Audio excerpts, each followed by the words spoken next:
breath. Well, let's talk a little bit more about it because we're staying in Minneapolis, where 3 Venezuelan migrants who allegedly attacked and ambushed an ICE agent this week are in custody for what the Trump administration is now calling attempted murder.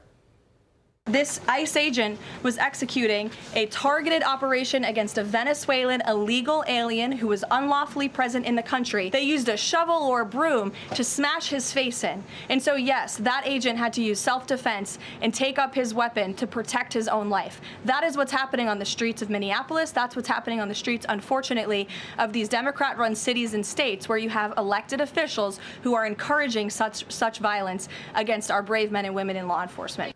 Former DHS Deputy Assistant Secretary Jonathan Fahey joins us now. And Jonathan, as you well know, the president came out yesterday and said, look, if this keeps up, I'm going to have to use the Insurrection Act. And for those people who don't know, the Insurrection Act is called for when, quote, unlawful obstructions make it impracticable to enforce federal law. Jonathan, is it time? Yeah, certainly the situation fits the law perfectly because you have consistent obstruction of the law encouraged by these elected officials, so they have no interest in even toning things down. I think it's appropriate, you know, and President Trump has let this go on long enough.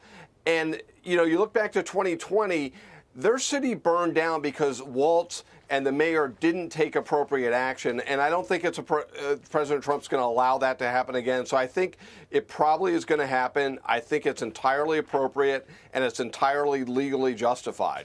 We learned this week, Jonathan, that the ICE agent who shot Rachel Good suffered some internal bleeding to the torso. It's a fact that I'm sure many people who don't like ICE will not believe, no matter who says it. But he also reportedly served in the military for years and is a well-respected member of Immigration and Customs Enforcement and has an immigrant wife himself. So what do you think his future looks like?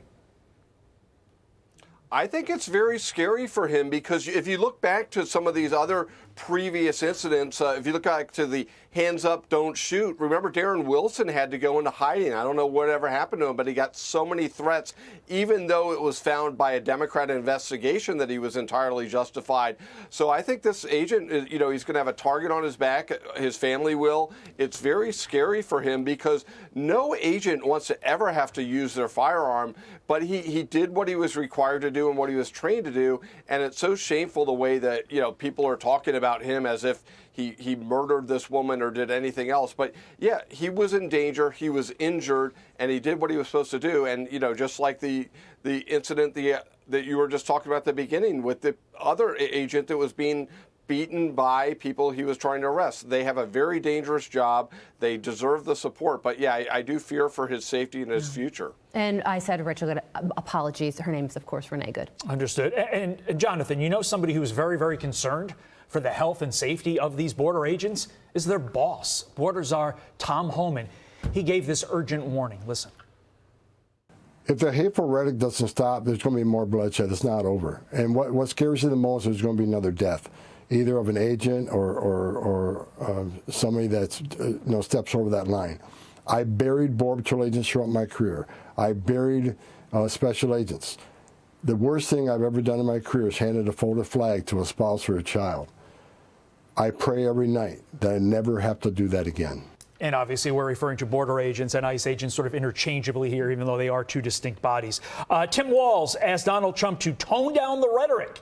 He asked Donald Trump to tone down the rhetoric, literally minutes after he himself inflamed said rhetoric. What do you make of that double standard, that hypocrisy demonstrated by the current governor of Minnesota? I would say it's breathtaking, but it's consistent for the course. And yet, talking out of both sides of his mouth, there's been nobody that has done more to inflame tensions than Tim Walz. I mean, he was just after that saying, record the ICE agents and the atrocities they're committing. He's called them Nazis. He's done everything he can to stir things up.